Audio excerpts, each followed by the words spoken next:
안녕하세요. 인천 한노TV 양선모 노무사입니다. 최근 코로나19로 인하여 근무 형태들이 많이 바뀌고 있습니다. 그 중에서도 코로나19의 예방을 위해서 재택근무를 시행하는 회사들이 많아졌습니다.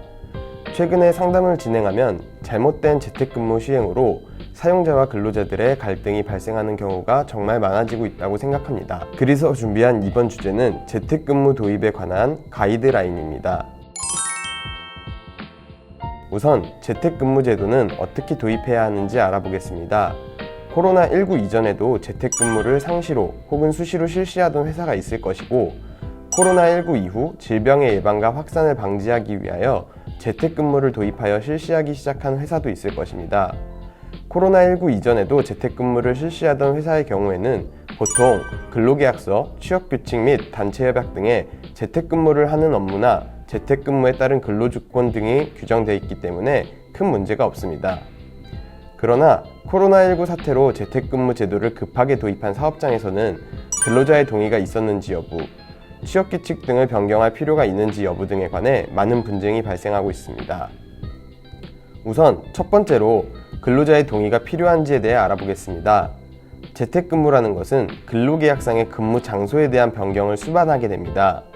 근로기준법 제17조 및 시행령 제8조에서는 근로계약 시 명시해야 할 사항 중 하나로 취업의 장소에 대해 명시해야 한다고 규정하기 때문에 장소가 변경된다면 개별 근로자의 동의를 받아 실시하는 것이 원칙입니다.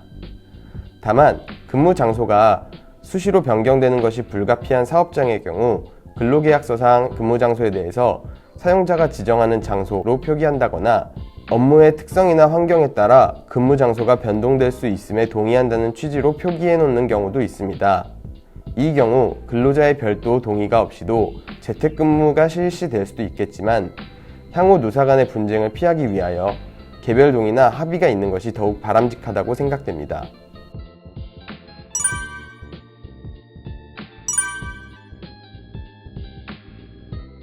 두 번째는 취업규칙 변경 필요성 여부입니다. 재택근무의 경우에는 개별 근로자의 근무 장소를 변경하는 것이기 때문에 기타 다른 조건의 변경이 없다면 반드시 취업규칙의 변경이 필요한 것은 아닙니다. 다만 실제로 재택근무를 실시하게 되면 근로시간, 휴게시간, 연장 야간 휴일 근로 등 제방 근로 조건이 변경되는 것이 일반적이라고 할 수 있기 때문에 이를 명확히 규정하는 것이 바람직하며 사업장의 근로자들이 단체로 적용받는 근로조건을 만들기 위하여는 취업규칙의 변경이 필요할 수 있을 것이라고 생각됩니다.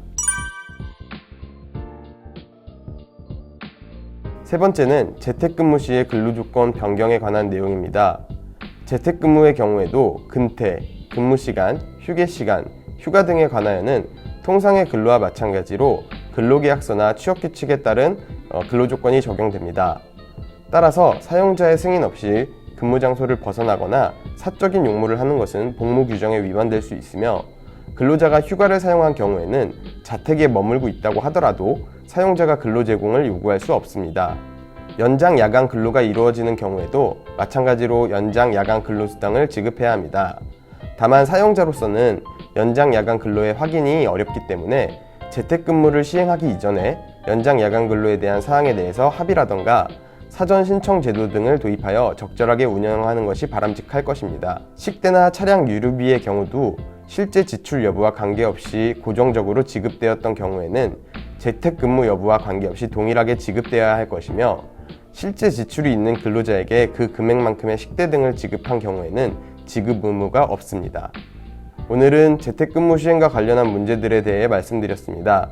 코로나19 확산과 예방을 위해서 시행하는 재택근무 제도가 언뜻 시행하기 쉬워 보이지만 근로자가 재택근무를 하면서도 각 업무가 적절히 운영될 수 있도록 하는 정보 시스템이 구축되어 있어야 하며, 무엇보다도 근로자와 사용자가 시행에 대해 합의하고 그에 따른 근로시간 및 임금에 대한 규정 정비가 선행되어야 할 것입니다. 오늘 영상이 재택근무를 진행하고 계시거나 제도를 도입하고자 하시는 사용자와 근로자에게 도움이 되었으면 좋겠습니다. 감사합니다.